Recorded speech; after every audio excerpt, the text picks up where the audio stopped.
کہ جو سارے نبیوں کا مشن تھا، جو سارے نبیوں کا مقصد تھا، وہ مقصد و مشن یہی تھا کہ دین کو عام کیا جائے، لوگوں کو دین کے متعلق بتایا جائے، سمجھایا جائے۔ تو جو کسی کا وارث ہوتا ہے، وہ وارث اگر کسی بڑے کا ہو، وارث کسی بڑے کا ہو، چاہے وہ چھوٹا بھی ہو پھر بھی وہ بڑا ہی ہوتا ہے۔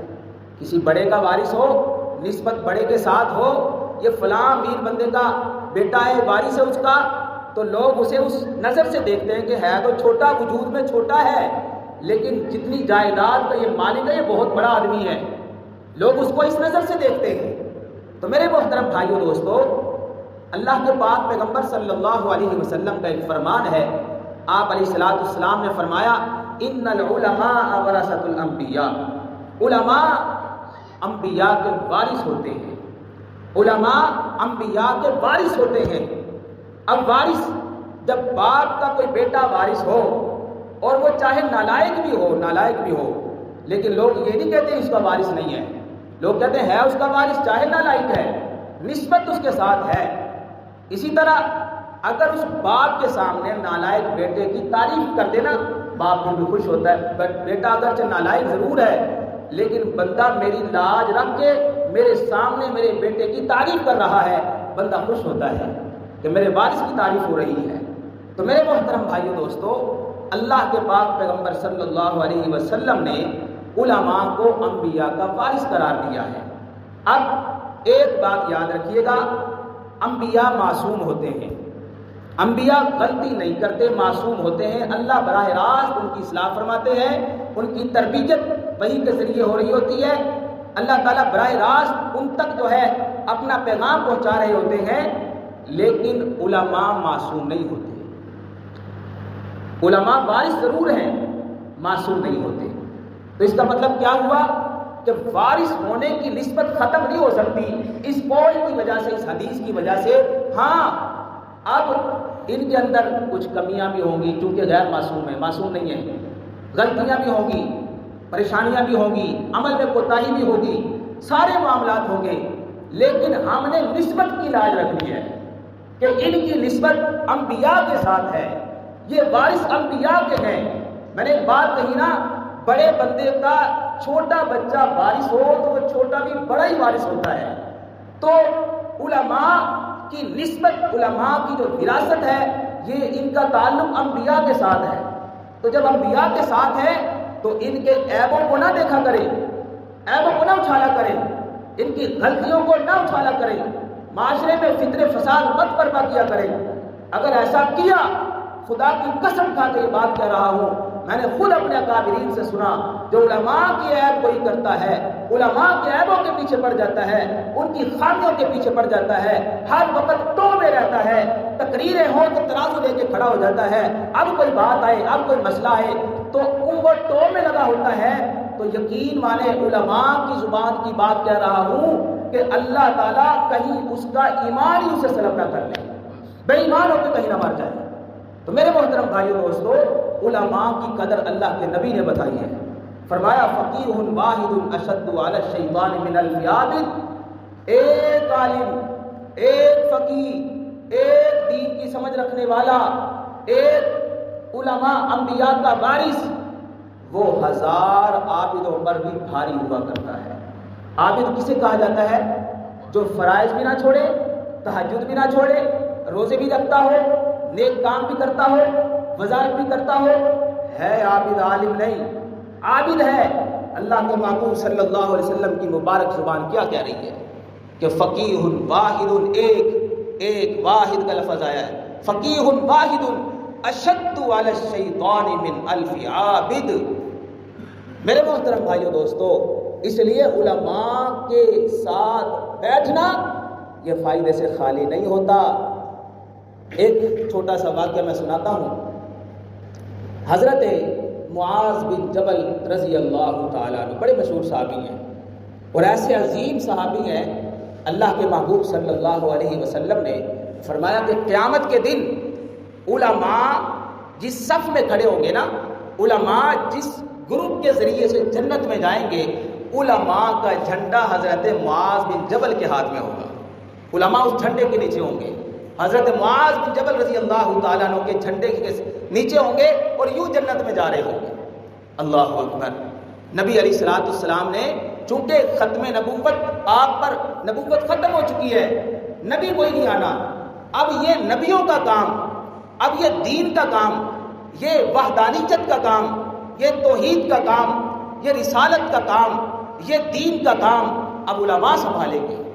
یقین مانیں آج کے اس پرفتن دور کے اندر اگر ہم آج اللہ کا نام لیتے ہیں اس کے پیچھے علماء کی محنت ہے. اللہ کی قسم کا میں یہ بات کہوں تو بجا نہیں ہوگا, بیجا نہیں ہوگا کہ اللہ نے علماء کو وہ دور اندیشی عطا کی ہوتی ہے کہ ہر زمانے میں فتنوں سے ہمیں آگاہ کرتے گئے. اگر اللہ نہ کرے آج کے دور میں علماء نہ ہوتے ہماری نسلیں قادیانی ہو چکی ہوتی. کس قدر فتنے منہ کھولے ہوئے کھڑے ہوئے ہیں, ایمان کو سلب کرنے کے لیے کس قدر راستے کھلے ہوئے گئے. تو حضرت معاذ بن جبل رضی اللہ تعالیٰ عنہ کی بات میں کرنے چلا تھا. نبی کریم صلی اللہ علیہ وسلم نے ایک رات صحابہ کرام کو فرمایا, بھائی کل میں کسی ایک بندے کی تشکیل کروں گا یمن کی طرف, کسی ایک بندے کی تشکیل کروں گا یمن کی طرف. اللہ اکبر. اب یہ بھی فرمایا کہ وہ علم میں سب سے بہتر ہوگا. اگرچہ ہر صحابی کی اپنی عظمت ہے, ہر صحابی ستارہ ہے اور ہر ستارے کی اپنی چمک ہوا کرتی ہے. ہر صحابی کی نبی علیہ السلام نے عظمت بیان کی ہے, مقام بیان کیا ہے اور ان کے جو ہے مرتبے بیان کیے ہیں, رتبے بیان کیے ہیں. میں بات کر رہا ہوں حضرت معاذ بن جبل رضی اللہ تعالیٰ عنہ کی. صحابہ کرام نے اعلان کیا کہ آنے والے کل میں ایک ایسے شخص کی تشکیل کروں گا جو علم میں مضبوط, علم میں زیادہ ہوگا اور عالم ہوگا. اب جب یہ اعلان سنا نا تو حضرت ابو بکر صدیق رضی اللہ تعالیٰ عنہ, دیکھو ہر بندے کی خواہش ہوتی ہے شاید میرا نام آ جائے, شاید میرا نام آ جائے. حضرت ابو بکر صدیق رضی اللہ تعالیٰ عنہ سوچتے ہیں شاید کہ میرا نام آ جائے. لیکن ایک اور خوبی صحابہ کرام کی, جب کسی کا نام آ جاتا پھر حسد نہیں کرتے تھے, تعریف کرتے تھے. واہ کیا شان ہے اس کی کہ اللہ کے نبی صلی اللہ علیہ وسلم نے اس کا انتخاب کیا ہے, کیا عظمت ہے, کیا شان ہے. رشک کرتے تھے, اس پر حسد نہیں کرتے تھے. تو اب ہر ایک کی تمنا ہے. حضرت ابو بکر صدیق رضی اللہ تعالیٰ عنہ سوچتے ہیں شاید میرا نام آ جائے. عمر فاروق رضی اللہ تعالیٰ عنہ سوچتے ہیں شاید میرا نام آ جائے. اللہ کے نبی نے بڑے فضائل بیان کیے ہیں, جدھر عمر جائے شیطان راستہ چھوڑ کے بھاگ جاتا ہے. ہو سکتا ہے ہر صحابی اپنے اپنے انداز میں اپنے متعلق سوچ رہا ہے کہ شاید اللہ کے نبی نے منتخب تو نہیں کیا, بس یہی کہا کل میں کسی ایک کی تشکیل کروں گا اور یہ اس کی خوبیاں ہوں گی. اللہ اکبر. صبح ہوتی ہے تو نبی کریم صلی اللہ علیہ وسلم نے آواز لگائی, این معاذ بن جبل رضی اللہ تعالیٰ عنہ. کہہ دیجئے سبحان اللہ, اے معاذ بن جبل کہاں ہے؟ معاذ بن جبل کو بلا کر لاؤ. صحابہ کرام رضوان اللہ تعالیٰ علیہ مجمعین نے جیسے ہی آواز سنی گھر گئے اور جا کر حضرت معاذ کو آواز دی کہ تیری قسمت کا ستارہ چمک اٹھا ہے, کہ اللہ کے محبوب صلی اللہ علیہ وسلم کی مبارک زبان پر معاذ تیرا نام آ گیا ہے. اس قابل آپ کو سمجھا ہے, اس قابل اعتماد آپ پر کیا ہے. اے معاذ اللہ نے تجھے تیرا انتخاب کیا کہ تو حضور علیہ الصلوۃ والسلام کی تشکیل کے ساتھ یمن جائے گا. حضرت معاذ بن جبل رضی اللہ تعالیٰ عنہ بارگاہ رسالت میں حاضر ہوتے ہیں. پاک پیغمبر صلی اللہ علیہ وسلم نے تشکیل فرمائی, معاذ یمن کی طرف جانا ہے اور دین اسلام کی باتیں کرنی ہے. اب حضور علیہ الصلوۃ والسلام کی پشت بنائی ہے پیچھے, حضرت معاذ بن جبل رضی اللہ تعالیٰ عنہ کے پیچھے حضور کا ہاتھ ہے, آپ تعلیم دے رہے ہیں, سمجھا رہے ہیں. اور ادھر حضرت معاذ رضی اللہ تعالیٰ عنہ کی والدہ بیمار ہیں. حالت دیکھیں, والدہ بیمار ہیں. اب جب حضرت معاذ گھر میں تشریف لائے, والدہ نے دیکھا کہ معاذ تو تیاریوں میں ہے, کدھر جا رہا ہے؟ تو بتایا کہ اللہ کے نبی صلی اللہ علیہ وسلم نے اماں جی میری تشکیل تو یمن کر دی ہے, میں تو یمن جا رہا ہوں. تو فرمایا, ان کی ماں کہنے لگی کہ معاذ تجھے پتہ ہے تیرے سوا میرا کوئی سہارا نہیں, میں بیمار رہتی ہوں, بوڑھی عورت ہوں, لہٰذا جا کے حضور علیہ السلام سے کہہ دے ابو بکر کو بھیج دے, عمر کو بھیج دے, کسی اور کو بھیج دے. حضرت معاذ رضی اللہ تعالیٰ نے فرمایا, ماں جی یہ حضور کا انتخاب ہے, اس میں ٹال مٹول نہیں کر سکتا. حضور نے کچھ سوچا ہوگا, کوئی کچھ دیکھا ہوگا تو میرا نام لیا ہے نا. تو کہنے لگی کہ چلو تم نہیں کہتے میں ہی جا کے کہہ دیتی ہوں، میں آخر ماں ہوں، میں عمر میں بڑی ہوں، میرا کہنا بنتا بھی ہے، میں کہہ دیتی ہوں۔ وہ بارگاہ رسالت میں حضرت معاذ کو لے کر آئی اور اللہ کے نبی صلی اللہ علیہ وسلم سے باتیں کر رہی ہے کہ اللہ کے نبی صلی اللہ علیہ وسلم آپ کو معلوم ہے یہ میرا واحد سہارا ہے، میں بیمار رہتی ہوں۔ اللہ اکبر، اللہ اکبر۔ آقا دو جہاں صلی اللہ علیہ وسلم نے فرمایا اماں جی معاذ کا انتخاب میں نے نہیں کیا، معاذ کا انتخاب تو رب نے کیا ہے۔ اللہ اکبر۔ جب یہ بات ماں نے سنی تو بوڑھی ماں کی، بیمار ماں کی آنکھوں میں آنسو آ گئے اور کہنے لگی کہ واہ میرا غریب بیٹا جس کو کوئی پوچھتا تک نہیں، آج عرشوں کے بھی اس کے تذکرے ہونے لگے۔ آج اللہ تعالیٰ عرشوں سے میرے بیٹے کا انتخاب کر رہا ہے کہ اللہ تعالیٰ نے انتخاب کیا کہ معاذ کو بھیجو۔ یہ انتخاب اگر انتخاب الہی ہے تو میں ایک ماں ہوں، میرے اوپر جتنی بھی بیماریاں آ جائیں میں سب معاذ پر قربان کر دوں گی۔ اللہ اکبر۔ لکھا ہے اللہ تعالیٰ نے جو وہ جذبہ ماں کو دیا تھا نا، اس جذبے کے ظاہر کرنے کے بعد ماں کو اللہ نے شفا عطا فرمائی، ماں ٹھیک ہو گئی۔ ایسا جذبہ اب حضرت معاذ رضی اللہ تعالیٰ عنہ کو یمن روانہ فرما رہے ہیں، جا رہے ہیں۔ آپ علیہ السلام نے فرمایا معاذ سواری پر سوار ہو جاؤ۔ حضرت معاذ رو رہے ہیں، آنکھوں میں آنسو ہیں، یا رسول اللہ آپ سوار نہیں ہوں گے؟ نہیں معاذ تم نے سوار ہونا ہے۔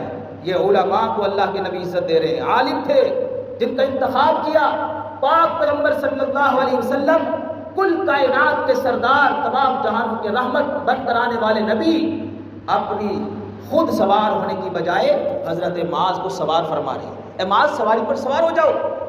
اللہ کے نبی جی آپ نہیں سوار ہوں گے؟ مجھے شرم آتی ہے، مجھ میں ہمت نہیں سوار ہونے کی۔ اے معاذ میں ظاہر کرنا چاہتا ہوں، بتانا چاہتا ہوں دنیا کو، علم والوں کی قدر تو نبیوں کے سردار نے بھی کی ہے۔ حضرت معاذ رضی اللہ تعالیٰ عنہ کو سواری پر سوار کیا گیا۔ اب حالت کیا ہے علماء بیان کرتے ہیں کہ حضرت معاذ گھوڑے پر سوار ہے اور گھوڑا چلتا جا رہا ہے، نبی کریم صلی اللہ علیہ وسلم پیدل ساتھ ساتھ چلتے جا رہے ہیں۔ لکھا ہوا 5 میل تک آقا دو جہاں صلی اللہ علیہ وسلم حضرت معاذ کے ساتھ چلتے گئے۔ معاذ وہاں یہ مسئلہ پیش آئے تو اس طریقے سے بات کرنا، یہ مسئلہ پیش آئے تو ایسے کرنا، اگر قرآن سے رہنمائی نہ ملے تو میرے فرمان کو دیکھنا، اگر فرمان سے بھی میری احادیث میں بھی کوئی ایسا مسئلہ بالفرض نظر نہ آئے تو پھر دونوں کو سامنے رکھ کر اپنی فقاہت کے ساتھ، اپنے علم کے ساتھ لوگوں کے مسائل حل کرنا۔ اللہ اکبر۔ تو حضرت معاذ رضی اللہ تعالیٰ عنہ کو آخر میں یہ بات ارشاد فرمائی کہ معاذ سب سے زیادہ یہ زبان، اس زبان پر کنٹرول رکھنا، اس زبان کی وجہ سے بڑے بڑے بول نکلتے ہیں جس کی وجہ سے دلوں کو چیر کر رکھ دیتے ہیں۔ اللہ اکبر۔ یہ تھے حضرت معاذ رضی اللہ تعالیٰ عنہ، علماء کے سردار۔ قیامت کے دن علماء کا جھنڈا ان کے ہاتھ میں ہوگا۔ اللہ اکبر۔ میرے محترم بھائیوں دوستو، ایک صحابی ہیں حضرت عبداللہ بن مسعود رضی اللہ تعالیٰ عنہ، بڑی احادیث ان سے روایت ہوتی ہے، وہ راوی ہیں بہت بڑے، تو نبی کریم صلی اللہ علیہ وسلم کی خدمت میں پیش رہا کرتے تھے حضرت عبداللہ بن مسعود رضی اللہ تعالیٰ عنہ۔ ایک دن حضور علیہ السلام کے مبارک جوتوں کو پکڑا، سینے سے لگایا اور سینے سے لگانے کے بعد چھوڑ دیا، رکھ دیا۔ پاک پیغمبر صلی اللہ علیہ وسلم نے عمل دیکھا کہ یہ تو پہلے بھی خدمت کرتا ہے، پہلے بھی اس طرح کے معاملات ہیں، تو حضرت عبداللہ بن مسعود پاک پیغمبر صلی اللہ علیہ وسلم کی خدمت کر رہے ہیں۔ خدمت کی بدولت اللہ نے صلہ کیا دیا کہ اللہ تعالیٰ نے ان کو ایسا دین کا علم عطا فرمایا، ایسا فقیہ بنایا، ایسا عالم بنایا کہ فقط اپنے زمانے میں عالم ہونے میں ان کا کوئی مقابلہ نہیں کر سکتا تھا۔ خدمت رسول تھی۔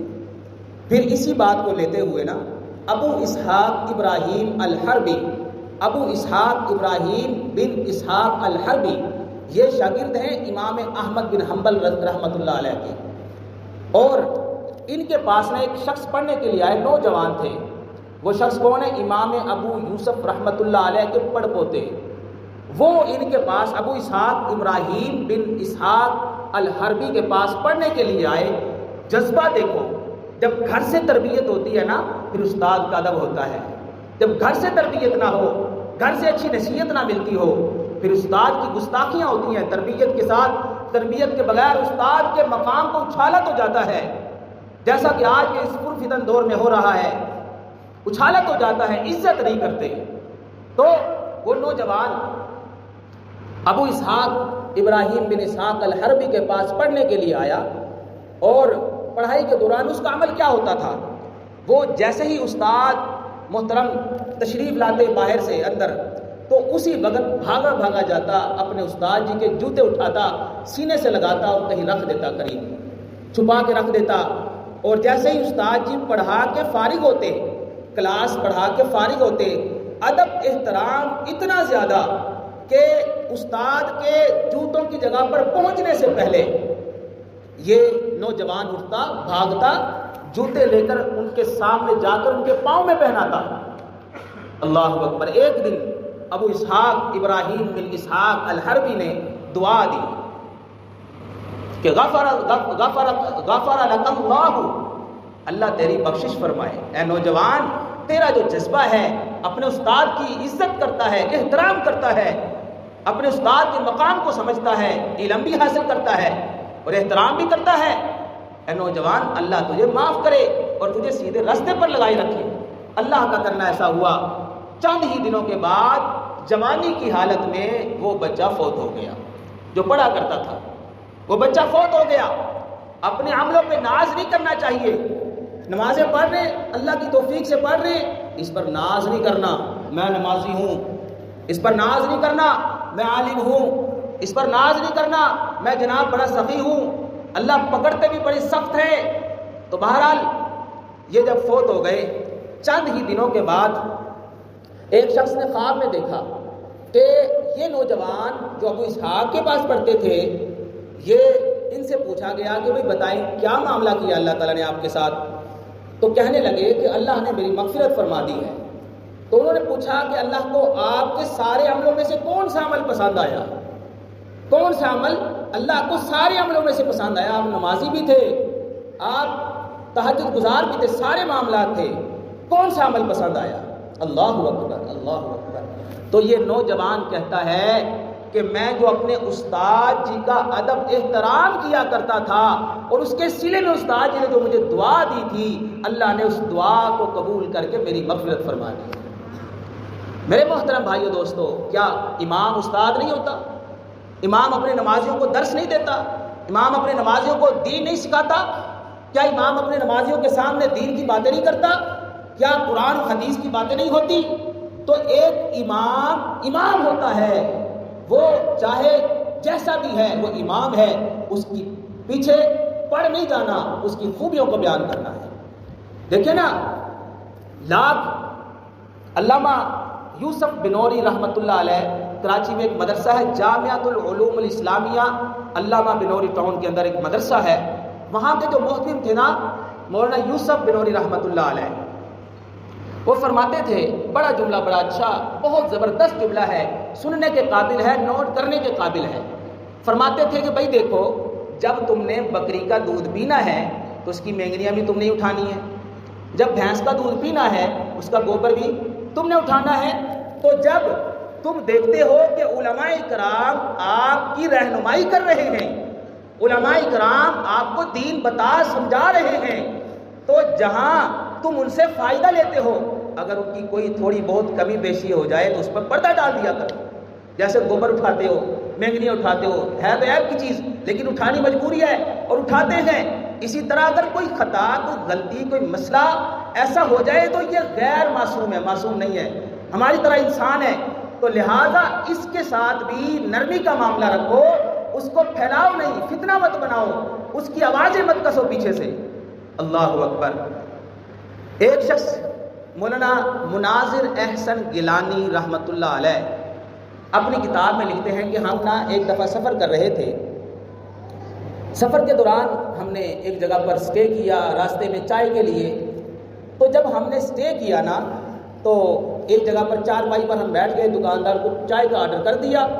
دوران سفر اکثر لوگوں کو چائے کی طلب ہوتی ہے، تو کہتے ہیں کہ ہم نے جب چائے کا آرڈر کیا تو ہمارے پاس ہی ایک چارپائی پر ایک شخص بیٹھا ہوا تھا، اور تھوڑی دیر تو وہ خاموش تھا۔ جیسے ہم وہاں پر بیٹھ گئے نا، تو اس کے بعد اس نے سڑک کی طرف منہ کیا اور کتے کی طرح بھونکنا شروع کر دیا.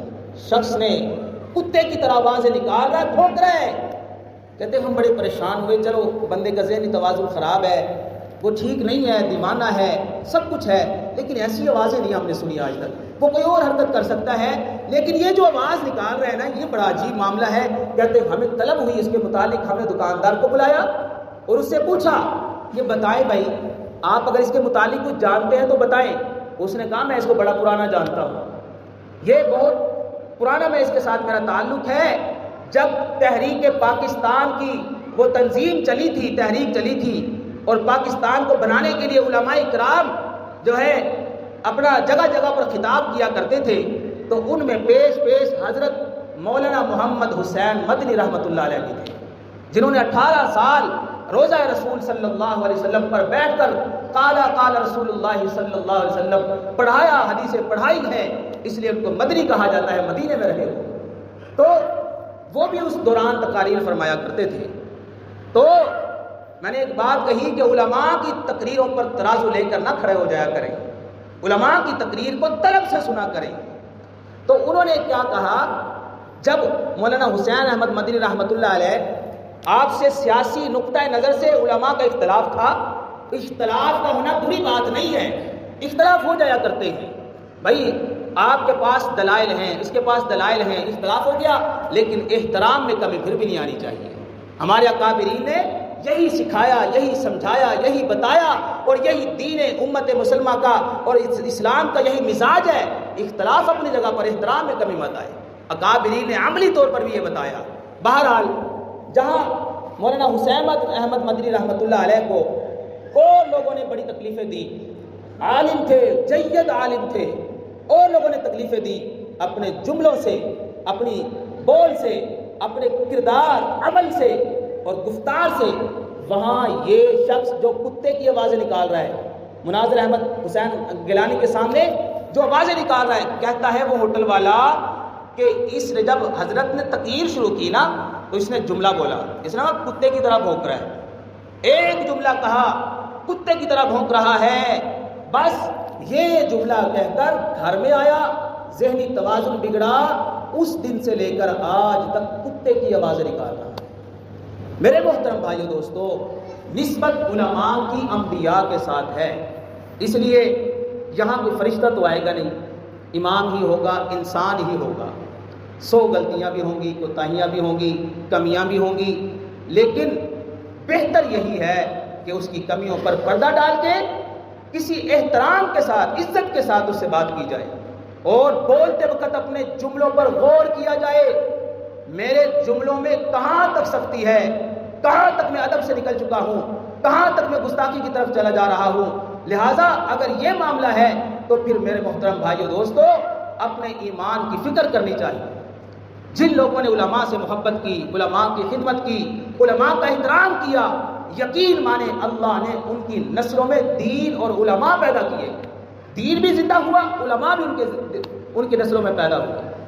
اور جنہوں نے علماء کرام کو ستایا، تنگ کیا، ستایا، پاک پیغمبر صلی اللہ علیہ وسلم کا فرمان ہے، فرمایا کہ جنہوں نے میری امت کے علماء کو ستایا، تنگ کیا، تکلیفیں دی، قیامت والے دن آقا کریم علیہ السلام کا فرمان، قیامت والے دن میں، اللہ کے نبی فرماتے میں اور میرا اللہ اس سے جنگ کریں گے، میں اور میرا اللہ اس سے جنگ کریں گے.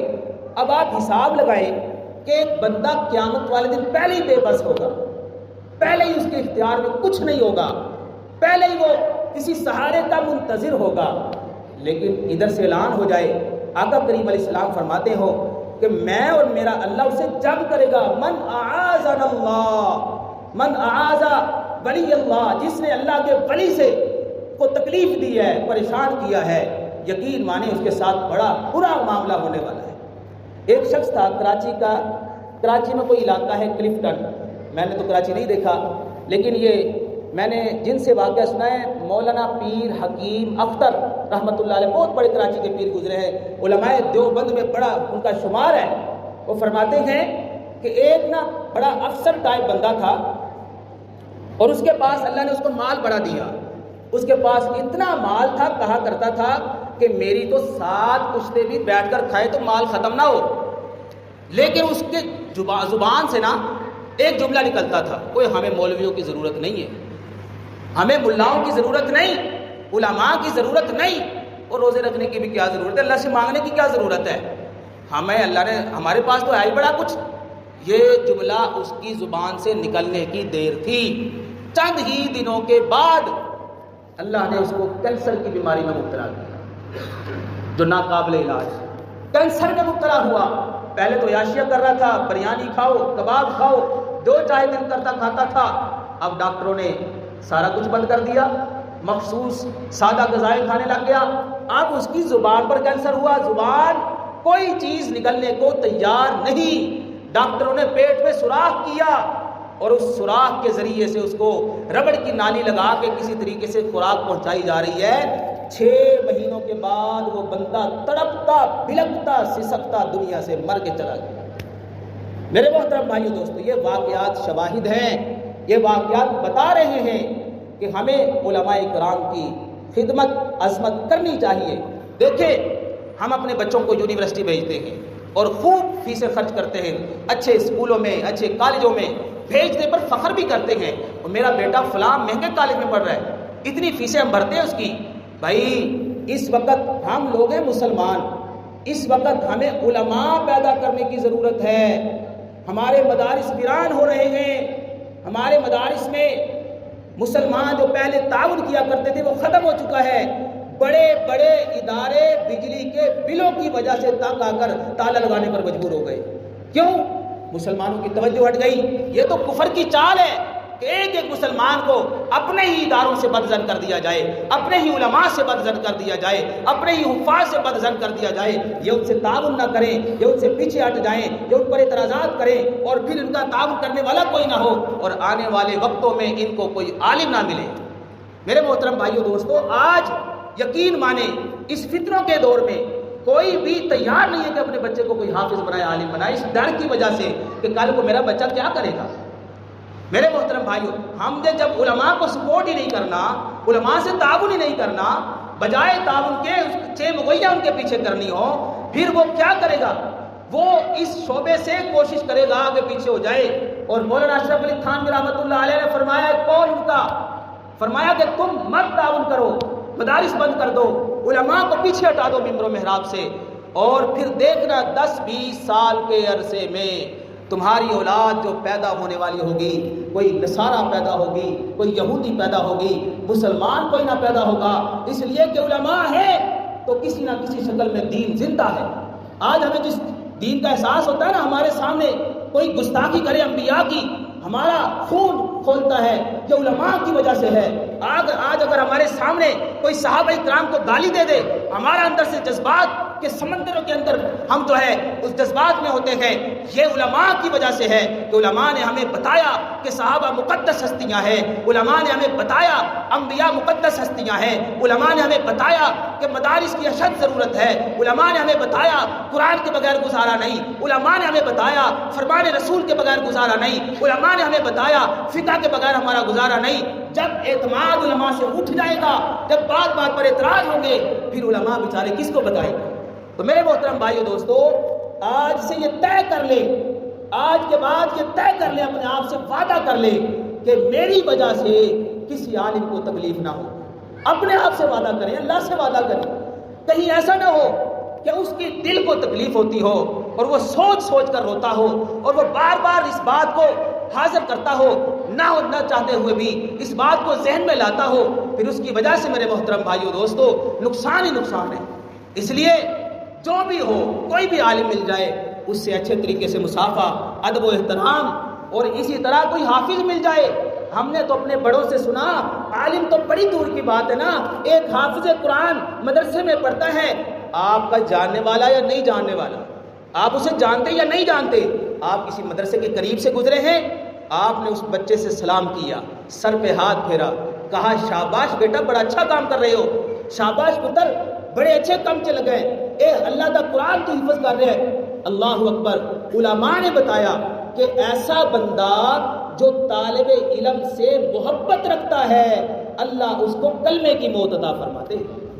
صرف آخری بات کر کے میں بات ختم کرتا ہوں. نبی کریم صلی اللہ علیہ وسلم کا فرمان ہے کن عالما او متعلما، عالم بن جا یا طالب علم بن جا یا علماء کی صحبت میں بیٹھنے والا بن جا یا پھر علماء سے محبت کرنے والا بن جا، پانچواں نہ بننا. عالم بن جا، وقت گزر گیا، عمر چلی گئی، بڑھاپا چھا گیا، اب کہتا میں کیسے بن جاؤں. لیکن ہم نے اس عمر میں بھی بڑے بڑے بوڑھوں لوگوں کو وفات کا امتحان دیتے دیکھا ہے. بڑی عمر ہو گئی اور وہ لکھ رہے ہیں، ہاتھ کانپ رہے ہیں پھر بھی لکھ رہے ہیں. یہ جذبہ ان کے میں نے دیکھا. بہرحال عالم نہیں بن سکے، فرمایا پھر طالب علم بن جاؤ، سیکھتے رہو زندگی میں کچھ نہ کچھ، دین کے متعلق معلومات، دین کے متعلق علماء سے رہنمائی لیتے رہو. اتنا بھی ٹائم نہیں تو گاہے بگاہے علماء کی صحبت میں بیٹھ جایا کرو. علماء کی صحبت سے آپ کو جواہر ملیں گے، ایمان کی تر و تازگی کے لیے آپ کو موتی ملیں گے. اگر یہ بھی نہ کر سکو تو علماء سے محبت کرو. نہیں جایا جاتا، نہیں عالم بنا جاتا، نہیں طالب علم بنا جاتا، نہیں ان کی صحبت میں جایا جا سکتا، لیکن عقیدت، محبت، احترام، ادب اس دل میں موجود ہو کہ اگر کاش میرے پاس کوئی عالم آئے میں اس کی خاطر تواضع کروں، اکرام کروں. اتنا محبت جذبہ تو ہو. فرمایا پانچواں نہ بننا. کون سا؟ اللہ کے نبی نے فرمایا کہ عالم کو تکلیف دینے والا، عالم سے نفرت کرنے والا مت بننا. اللہ اس کو ہلاک کر دیں گے جو اس طرح کا بنے گا. اللہ تعالیٰ اس کو ہلاک فرما دیں گے، اس کی ہلاکت میں کوئی شک نہیں. اللہ تعالیٰ ہم سب کو صحیح معنوں میں قرآن و حدیث کی سمجھ عطا فرمائے. اپنے علماء کی خدمت، عظمت، عزت کرنے کی اللہ ہمیں توفیق عطا فرمائے. اللہ تعالیٰ جو غلطیاں کوتاہیاں ہوئی اللہ ہم سب کو معاف فرمائے. وآخر دعوانا الحمد للہ رب العالمین.